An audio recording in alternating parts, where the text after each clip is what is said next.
તો દર્શક મિત્રો બારા ગામના જે લોકો જે માડ ફળિયાના જે લોકો છે વડીલો છે તેમની સાથે વાતચીત કરીશું. અમારી સાથે એક વડીલ પણ જોડાયા છે.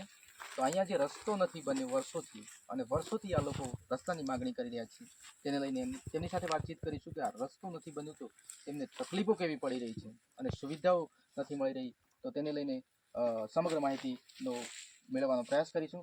શું નામ છે તમારું? નાનાભાઈ પેલાભાઈ બરાબર. આ રસ્તો કેટલા વર્ષોથી તમે માગણી કરો છો? આ 60-70 વર્ષ થયા હે.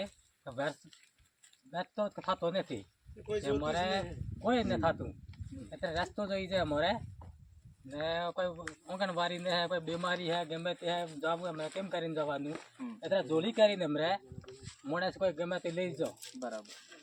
અને ગમે તે પહેલો રસ્તો પહેલે ચાલુ હોય વીજળી કેરા પણ કે પહેલો રસ્તો થાય તો વીજળી પહેલું આવે એટલે અમને પહેલો રસ્તો નક્કી થાય તે પહેલું વીજળી પહેલું આવે તે આંગણવાડી હે ગમે તે ડિલિવરી વાળી તમે હાલ જોડી કરીને લઈને જાઓ. એટલે સરકારી આરોગ્ય અને આવી સુવિધાઓ નથી મળતી એમ ને? હા, કોઈ મળતી ને એમ એટલે રોડ સ્કૂલે છોકરાઓને કેવી રીતના મોકલો? એટલે કેવી રીતના બાટા ભણતા બાટા જઈને આવીને પાછા કેતી જાય ભણે આ કોઈ જાય ભણે ને તને કોઈ ને કોઈ સુવિધા નહીં. તમે કઈ જોઈ જાય સ્કૂલ અને જોઈ જાય રોડ પહેલો અમે જોઈ જાય તેર બાજુ થાય.